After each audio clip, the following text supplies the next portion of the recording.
Hello there, welcome back to another Star Wars What If reaction. Today, we're reacting to what if Qui Gon and Obi Wan were never separated when fighting Maul, created by the Star Wars Galaxy. Be sure to check them out, the link's in the description. I cannot wait to see what the Star Wars Galaxy came up with this time, so let's jump right in. Our story begins on Naboo, inside the Naboo Plasma Refinery, as Jedi Master Qui Gon Jinn and his Padawan Obi Wan Kenobi are dueling with the Sith Lord Maul. Qui Gon faced this Sith on Tatooine, and he reported it to the Council, and they doubted him. And now he and the Padawan he was responsible for were moving through the refinery. Maul stood on the edge of one of the bridges, goading the Jedi into following him. And as Qui-Gon swung forward, Maul flipped backwards onto one of the main bridges. This was one of the best duels in Star Wars. Qui-Gon followed close behind, determined to end this duel once and for all. The three of them dueled along the bridge, with each lightsaber strike seemingly getting closer and closer to finding its mark. Maul was trying to get out of the wide open area, as it wasn't the best for his aggressive he was trying to style, separate them. while the Jedi preferred it like this, rather than in a smaller room. As Obi-Wan and Qui-Gon flanked Maul from different sides, Maul used both sides of his blade to block the Jedi. Then he twisted quickly, kicking Obi-Wan in the face, knocking him far off of the ledge. Qui-Gon was able to take this opportunity, and he too knocked Maul down a level. Then followed him and nearly defeated the Sith. Maul knew he was in danger, so with the two Jedi now separated, he flipped back up and began backing up towards the plasma filtering area. Obi-Wan leapt up too, and he looked to his master in the distance as he entered the hall with the security doors opening and closing together, separating the Jedi. And Obi-Wan ran after them, their red and green blades flashing through the air until they came to a sudden halt. Qui-Gon and Maul were separated by the final door, while Obi-Wan was stuck. So now what's going to change is that after the doors open, Qui-Gon is going to wait for Obi-Wan to get to him, which is very smart. Way in the back. And so Qui-Gon stared at Maul for a moment before getting down on his knees, centering his mind on the here and the now. The currents of the Force were flowing with both light and dark energies. Battle meditation is Qui-Gon called, could sense the battle in space. He could sense the excitement of young Anakin. He certainly didn't stay in the hangar, and deep down, Qui-Gon knew he never would. Qui-Gon could also feel the Gungans in battle versus the droids. And of course, he could feel Obi-Wan in the back of this area. Unlike Qui-Gon, Obi-Wan was still pacing around, nearly bouncing up and down in anticipation. Qui-Gon knew that when the doors opened, he would be facing Maul alone. But was that the right path, he had to ask himself? No. He began strategizing about what he would do when that door opened, Wait for Kenobi. calmly exploring different ideas in his mind, and suddenly had a plan. He knew Maul was going to be overly aggressive, hoping to separate the Jedi for good, by killing him before Kenobi can even enter the room. So Qui-Gon had to use Maul's ferocity and his aggression against him. So Qui-Gon opened his eyes right as the red door swung open, and he faked a defensive stance, waiting for Maul to lift his blade to strike him down. And right as Maul lifted up his hands, Qui-Gon reached out, hitting the Sith with a huge force push. Maul flew hard into the far wall, but he landed on his feet, staring back at Qui-Gon. The Jedi Master now turned around, grabbing Obi-Wan with the Force and pulling his Padawan towards him, right as the final security door closed. Qui-Gon and Obi-Wan were in here together now, and they were circling the giant plasma filtering. They can do this now. They can do this. That goes down for seemingly forever. Maul bared his teeth in anger at getting outsmarted, and Qui-Gon reminded Obi-Wan to keep his focus centered on the here and the now. Maul's eyes darted around the room as he continued to circle the Jedi, and he made his move now. What's he gonna do now? Maul reached a hand out, grabbing a panel and some heavy pipes from the wall with the Force. He then threw them hard at the Jedi. Qui-Gon quickly pushed Obi-Wan to the side as the pipes hit him and knocked him hard to the floor. Not good. One of them was covering his leg, and his lightsaber began to roll away. Maul flipped over the hole, swinging hard at Obi-Wan, who blocked the strikes and used the Force to call Qui-Gon's saber into his hand. And he now was using both sabers against Maul. He blocked a That's so cool. Imagine Kenobi with two sabers. Strike from Maul by putting the two blades in an X formation. Then he pushed hard, and he sent Maul tumbling backwards to the floor. Obi-Wan ran, cutting through the pipe on top of Qui-Gon, then handing him his lightsaber back. The two Jedi had all the momentum, and they each went on a different way around the hole, flanking Maul once more. Obi-Wan got there first, exchanging a new handful of strikes with Maul before Qui-Gon arrived, cutting through the back of Maul's robe, and Obi-Wan then cut through Maul's lightsaber, leaving only one half intact. The Jedi were winning now, and Maul was truly beginning to panic. He tried to flip over to the other side so he could run back to the bridges. He needed to regain his Don't composure, know about that one. but Qui-Gon was able to swing down and cut through his calf, so Maul's jump was weak, and he slipped off of the edge, tumbling into the hole. Maul was able Bro just straight up basically fell himself. I mean, yeah, he got sliced in the calf, which... Ow, but still. to reach Funny. up, grabbing hold of one of the red beams Oh, sticking out of the he wall. survived. Then he looked up at Qui-Gon and Obi Wan with extreme anger. Qui-Gon extinguished his blade, and he told Maul they can still help him. So the Jedi asked him to surrender, and Maul looked down, then he decided to jump. That was better than surrender. But Qui-Gon Because reached he's scared of Sidious. Sidious is the thing that he's less scared of death than Sidious. out, grabbing the Sith Lord before he could okay. fall. And with Maul vulnerable, the Jedi used a trick of the Force to put his mind to sleep, Okay. knocking out the Sith Lord as he was lifted up back through the air. The Jedi set him down, and both Qui-Gon and Obi-Wan took a moment to catch their breaths. When they re-entered into the hangar while carrying Maul, the surviving N1 fighters I were think slowly Kenobi should still be promoted to Jedi Knight though, because that really just proved that he, he's enough for Jedi Knight. returning to the hangar, with Anakin Skywalker entering last. One of the pilots ran down, exclaiming that Anakin did it. He destroyed the droid control ship. Qui-Gon looked at Obi-Wan with a smile that said, "I told you this boy is special." And Obi-Wan just shook his head with a laugh. Anakin was certainly something. The boy ran and hugged Qui-Gon, with R2-D2 close behind, beeping, chirping with excitement. Let's go. And Anakin was describing what happened in an extremely excited voice. Qui-Gon said it's about time they get back to Coruscant and truly begin his training. Yeah. A Jedi prison transport would be sent here with handcuffs and other measures to make sure Maul cannot escape, Now the fucking stupid Jedi are gonna believe him. and the two Jedi would decide to stick around for the celebration, as Queen Amidala and Boss Nass specifically requested for the Jedi. On Coruscant, the Jedi Council was gathering to take off to Naboo for the victory celebration, and Darth Sidious was speaking with Dooku alone via hologram before they could take off. They're angry. Dooku was relieved that Qui-Gon survived, but Sidious was extremely disheartened by this. One of the final things Plagueis told Palpatine, before Palpatine killed him, was that Qui-Gon Jinn was the greatest threat to their plans. If he is allowed to train Skywalker, the so-called Chosen One, then their grand plan could be in danger. So Palpatine came up with a plan to eliminate Qui-Gon. Okay, yeah. On Naboo, Well, didn't the work. celebration would be Did not extremely work. joyful, with the Council, Dooku, a group of senators, and newly elected Supreme Chancellor Palpatine in attendance. It was entertaining, and when it was over, evening was beginning to hit on Naboo. Everyone was going back to their respective ships, and Chancellor Palpatine requested a moment alone with Qui-Gon Jinn to talk about the Sith. Qui-Gon sent Whoa. Is he gonna try to kill him here or some shit? Anakin with Obi-Wan, promising he will be right back, then followed Chancellor Palpatine down a dark alleyway. Okay. Qui-Gon congratulated Palpatine on becoming Chancellor, and the two of them talked for a bit. In the distance, Dooku was waiting inside of a building. He was supposed to assassinate Qui-Gon, No! Dooku is not gonna do that, come on. and in time, take Anakin to be trained as a Sith assassin to replace Maul. But Dooku was suddenly conflicted. For years, he and Palpatine have talked, but only recently was he revealed to be the Sith Master, Darth Sidious. And with Maul captured, Dooku was in line to become the new Sith apprentice, Yeah. and help carry out the grand plans to rebuild the Republic from the ground up. But something was still tugging at him. The pull to the light was strong, as he did not want to kill Qui-Gon. In fact, Qui-Gon was the one Jedi that Dooku thought could help him to restore And the yeah, he loved Republic. Qui-Gon. He was willing to stand up to the Council, do what is right, and the Indeed. recent revelation of the Chosen One, being found by none other than Qui-Gon himself, was no coincidence. It had to be the will of the Force, trying to quell the rise of the Sith. Dooku was never really one for Jedi prophecy, but this was almost too much to ignore. So Dooku decided to choose the Jedi, at least he thought Good. so, and him slightly turning back to the light was a feeling in the Force that could be felt by the Jedi here. Oh. The fall of Palpatine could show the Republic exactly who they were letting lead them, and Dooku wondered if maybe he would be able to step in and lead the Republic. So as Qui-Gon and Palpatine rounded a corner, Dooku exited the building he was waiting inside of, Okay. standing in front of Palpatine and Qui-Gon, and he ignited his blue blade.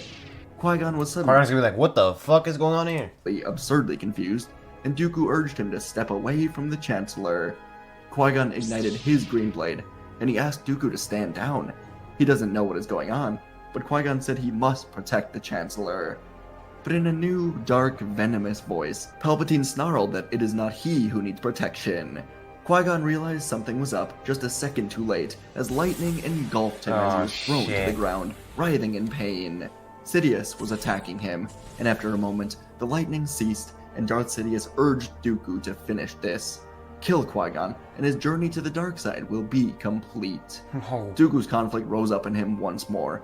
He didn't know exactly what to do, but as he approached Qui-Gon, his robes burned and tattered. Dooku remembered the first time he met Qui-Gon. He's now grown into an excellent Jedi Master. Yep. And Dooku was seeing the influence No, he could have come on, he's other... not gonna kill him, but he's also not beating Dooku, so this is not too good. Jedi. So Dooku turned his blade from Qui-Gon over to Sidious, and the Dark Lord's yellow eyes were gleaming with anger. He simply said, "So be it," before igniting his red blade, spinning through the air at Dooku. And Dooku now had to defend himself with a flurry of strikes, their blades meeting with a loud clash echoing through this empty alleyway. Dooku's precise movements This is a were good and interesting duel as well, but Dooku's not. He can't win this. Interesting balance with Sidious's aggression. And Sidious lunged forward, spinning into a new whirlwind of attacks, his laughter mingling with the sound of their clashing blades. As the fight escalated, Sidious was winning, but Dooku glanced to a nearby lamp lighting up the alleyway. A small shadow darted through the light, and Dooku never imagined he could be so relieved to Is it Yoda? Because he said small shadow. know that his master was somewhere here. The soft but quick sound of footsteps approached as Yoda now emerged, joining the duel. Let's go, Master Broccoli! Lightsaber igniting with a yell. The alleyway filled again with the sound of their clashing blades, as Yoda now darted between the two of them. Yes. As together, Dooku and Yoda began to coordinate their attacks, a perfect sequence of strikes and counters that pushed Sidious back. Sidious has lost. The battle turned against the Dark Lord, as Dooku pulled down a wall behind him, drawing Sidious's attention, while Yoda unleashed a new mix of powerful, aggressive swings. Sidious growled in frustration. His strikes were becoming more desperate, but he was outmatched, and in a decisive moment, Dooku and Yoda executed a perfect tandem attack. Dooku's blade slicing low, while Yoda leapt high in the air, and their combined forces overwhelmed Sidious, and Dooku was able to cut through Sidious's blade. Sidious was about to try and turn to escape, when another green blade suddenly sliced him right in half at the abdomen. Yes! Qui-Gon had recovered from the lightning, and Sidious took one final breath before collapsing to the ground. Chancellor Palpatine, Darth Sidious, was defeated. Dooku looked back to Yoda, asking how he knew, and Yoda said that he sensed a shift in the Force when Dooku turned back to the light. Yoda never knew how far Dooku had fallen until he chose the light side not long ago, and then Yoda, being Dooku's old master, could feel something happening nearby. So Yoda climbed all the way up to the top of the palace, and he saw the lightsabers in the distance, and now they are here. Yoda pulled down Sidious's hood, revealing who it was under there, and Yoda shook his head, seeing how far the Jedi Order has fallen, to not be able to see that a Sith has risen to Chancellorship. Yoda would use his comlink to tell the Jedi Council and everyone else to take off without him. He will be staying back to speak with the Queen of Naboo, with Dooku and Qui-Gon. Okay. Mace Windu acknowledged this, and the ships took off, leaving Yoda to discuss plans with going forward to bring the news of Palpatine to the Senate. Yoda and Qui-Gon this is problematic indeed. would talk with Dooku for a long time, as Dooku began to unravel everything. Long ago, he became truly disillusioned with the Jedi, especially after Dooku and 20 other Jedi were thrown into an unnecessary fight with a group of Mandalorians, killing many innocent Jedi for a corrupt world. Dooku sought out help, and Palpatine provided answers, using his political knowledge to bring Dooku to his side during his rise to the Chancellorship. Yeah. Dooku described how Palpatine orchestrated the killing of Sidious after the clone army was set to be created. Yeah, and then in the Clone Wars, they discovered Sidious in on what was the planet again? The Pikes planet, and he was pretty mentally fucked up. Dooku admitted that he deleted Kamino from the archives. After many hours, Dooku would gather evidence from Palpatine's home here on Naboo, along with his lair in the industrial sector of Coruscant. And in the Senate around a day later, Dooku would present all of the findings and inform everyone that Palpatine is dead after trying to assassinate a Jedi Master. The Senate would of course be in disarray, and many days would go by of debates of what was to happen next, Okay. with one key voice continuously rising above the rest Who? to try and enter the new election, Dooku. His Oh. name would be entered into the election process, Okay. along with Senator Ornfrey Ta of Ryloth, former Chancellor Valorum, as he was removed and manipulated by Palpatine the traitor, and also Senator Bail Antilles of Alderaan. The Jedi Council... I think, wait, Bail Antilles? Bail Organa. Okay, whatever. Well, Bail is a great one, but I think Dooku is actually the best choice here. would go on to endorse Dooku after his actions on Naboo. And in the Jedi Temple, the first night back, Qui Gon once more would argue for Anakin to be trained, and eventually, his request was granted after he said he would leave the order to train Anakin if he must. The Council decided it was much better to monitor Anakin here than have him and Qui Gon go rogue elsewhere in the galaxy. Yes, yeah. On the first night, Anakin could not sleep in the temple quarters. The constant faint sound of the traffic was extremely loud in Anakin's ears that were used to a peaceful sleep with his mother, who he missed greatly. Anakin felt alone on a world full of 1 trillion people, so late at night, Makes he snuck sense. through the temple to Qui-Gon's room. Before he could even knock, the door swung open, and Qui-Gon smiled to him with tired eyes. Anakin asked if he could sleep here on the floor, and Qui-Gon told Anakin he could have the bed while he takes the floor, then asked Anakin what was really That's going nice. on. Anakin said he was afraid, not What afraid happened of with Qui-Gon, Maul, though? Because Maul is, still around. but afraid of not being worthy of being a Jedi. The words from the Council were still stinging Anakin. They didn't truly want him here, and Qui-Gon told Anakin that he thinks he is afraid of himself, afraid of becoming something that would disappoint Qui-Gon or his mother. True. And Anakin nodded, but he said he didn't want Qui-Gon to reject him for having these fears. Qui-Gon instead told Anakin he was wise for his age, and he told Anakin that ironically enough, it takes bravery to truly acknowledge one's fears. That's true, yeah. Qui-Gon could sense Anakin was overwhelmed by all of this, and so he began walking with him all throughout the temple, exploring every room, from the Padawan sparring centers, the Great Assembly Room, temple fountains, which Anakin was completely in awe for, and the two of them eventually ended up on a balcony overlooking the city. Okay. Qui-Gon had Anakin sit with him, closing his eyes, helping Anakin to sink into meditation. Through all of the Interesting note. We still have, 5 minutes left of this what if, so, what's gonna happen? Is Maul going to do something or something? chaos of the city, there was a center in the Force that was peaceful, and Qui-Gon helped Anakin find this calm center. Their final stop in the temple was the Jedi Archive Room, where Qui-Gon walked Anakin through the library, until a certain section caught Anakin's eye. Okay. Qui-Gon would explain how this was the ancient holocron of prophecies, something the Jedi Order no longer truly believes in, but something Qui-Gon is certainly more inclined to study. Anakin found this interesting, wanting to know more about predicting the future, but Qui-Gon said those lessons could be for another time. For now, the two of them went back Nice, to the too young. quarters, and a now exhausted Anakin fell asleep quickly in Qui-Gon's room. Over the next week, the Republic would truly begin to shift, as Dooku would be elected as Chancellor. His reputation as a former Jedi, and as the Count of Sereno preceded him, That's and nice. his discoveries about Palpatine pushed him over the top. No one really knew he was previously working with Palpatine, but in the end, They he didn't made have the to choice know. to come back for good, leading the Republic into rebuilding rather than tearing it down. One of Dooku's first moves as Chancellor was to make sure that Naboo was not looked down upon for the situations with Palpatine and the Trade Federation. That's very good. Dooku would go on to praise the leadership of the young Queen Amidala, and announce that Naboo is still a major plasma planet for the Republic, ensuring the planet continues to thrive. Dooku would ensure that Newt Gunray was imprisoned for an extremely long Very time, good. and the Trade Federation underwent new leadership Should be corporate without his thoughts. corrupt influence. Dooku would watch Padme closely for a long time, molding her into becoming his right-hand woman in time, as when her term was up as queen, Dooku asked her to be his vice-chancellor, Oh, and Padme would accept. okay. In the Jedi Temple during all of this time, the Council had to decide what to do with Maul.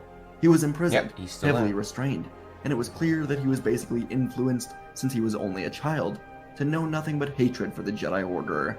His obedience to the Sith would be hard to break, but Sidious could no longer control him with fear, Yep. and so the Jedi would begin rotating masters in to speak with Maul, urging him to let go of the darkness. Slowly but surely, Maul would have less restraints on, and he would begin fighting his inner darkness. After around a month, Qui Gon and Anakin would A go month to Maul, already? and Maul would even apologize for nearly running Anakin over on Tatooine. Well, Eventually, instead of being assigned a Padawan, Obi-Wan would get a less traditional assignment, as he was asked to officially become a sort of partner to Maul. that's really cool and ironic considering they are like Maul is his arch nemesis in, you know, Star Wars. Taking him through the temple, teaching him about the Jedi, instead of what Sidious taught him. Maul would actually work well with Obi-Wan, quickly forming a very friendly relationship with him. The years would begin to fly by with Qui-Gon being the perfect master for Anakin, and when Anakin would have nightmares of his mother dying, Qui-Gon would not hesitate to bring Anakin to Tatooine. That's good. Once on the planet, they would intervene in the middle of a Tusken raid on the Lars homestead, Oh, well, they made where it in she time. was currently living. Together, Qui-Gon and Anakin would defend the local area, stopping the Tuskens from capturing Shmi, and the two Jedi would stick around for a few days, as Qui-Gon would tell many fun stories of Anakin's training. The Republic was prospering, like it did during the High Republic, under the chancellorships of Dooku and young Amidala. They were both breaths of fresh air, eradicating corruption that was deeply rooted in the Senate. Indeed. The two of them would make many enemies in the galaxy, and these enemies would keep the Jedi busy. Whether it was bounty hunters, pirates hired to take down the chancellors, the Jedi would always be there. It's all. To a Jedi. Oh my god. What just happened? Whoa. What did I just do? Hold up. Whoa. Cause what the fuck did I just Slowly do? but surely, Maul would have less of part of his mother dying. The Republic was prospering, like Okay. it did during the High Sorry Republic, about that. under the chancellorships of Dooku and young Amidala. They were both breaths of fresh air. As I was gonna say eradicating right corruption. here, there will always be people opposing you. No matter how good you are, no matter how good you do, there will always be the bad people out there that, you know, are trying to bring you down. That was deeply rooted in the Senate. The two of them would make many enemies in the galaxy, and these enemies would keep the Jedi busy. Whether it was bounty hunters, pirates hired to take down the chancellors, the Jedi would always be there, and they were even Good. expanding their order. For Anakin's Jedi Knight trials, he was sent out to a Jedi outpost on Bromlark, where he was assigned a group of younger knights to help restore this outpost and Bromlark. create a Jedi presence here to help keep the planet safe. Anakin would continue to grow as a Jedi, Okay. just like Obi-Wan and even Maul, who was now fully reformed Chosen one. and continued to work with Master Kenobi. The Jedi and the Republic were secure, despite making many enemies, but they all knew that if the dark side of the Force should ever rise up again, the Senate under Padme Daily and the repair. Jedi under Anakin would be more than ready to handle whatever was thrown at them. Hold up. And the Do you guys see these carvings in the temple? Kenobi, Windu, Anakin. I've never seen this before. Hold up, what? Is this... Kenobi, Windu, Anakin, and then some fourth person here. I've never seen that they are carved on the temple, bro. That's the literally Jedi them. under Anakin would be Sorry. more than ready to That was- handle whatever was thrown at them. Okay. And folks, that is our story for today. Right, well, okay, pretty good what if, creative. Never seen anything like this before with the whole alleyway thing of Palpatine and Dooku. And it's interesting how he made Palpatine die so early, so that there was, you know, still many minutes left of the what if. And he basically took those minutes to explain what happened after. He could have just ended the what if there, but he decided to, Star Wars Galaxy decided to, you know, take the what if, after Sidious' death and kind of sort out what happens in the galaxy after. And I like that. That's very creative. I'm going to give this what if a 7.5 out of 10, as it's definitely above average. It's still above average. I mean, average is obviously like, you know, 5. That's average. That's, you know, average. 7 is, you know, yeah. 7.5 is pretty damn good. And we get to 8, it's really good, you know. 7.5, I'll get this what if. Let me know in the comments section down below what you guys rate this what if out of 10, if you agree with my rating or if you don't, and why. And yeah, that's it. Thanks for watching. If you enjoyed this reaction, make sure to go subscribe to the Star Wars Galaxy for more awesome what if content. And do not forget to subscribe to my channel, leave a like, and turn on those notifications so you never miss an upload. Remember, a new Star Wars what if reaction drops every single day. Join our Discord, links in the description. And if you want to support the channel and get exclusive perks, consider joining our Patreon. Huge thanks to all our amazing patrons for your support. I'd love to hear your thoughts on this video, so drop a comment with feedback or let me know which what if I should react to next. Thanks again for watching. This is the way. May the force be with you. Until then, I will see you next time. Hey, you didn't watch it? Well, check out the video on the left side of the screen, which is specifically recommended for you, or check out the playlist on the right of the screen, which contains similar videos to this one, made by me, of course. Hey, remember, subscribe.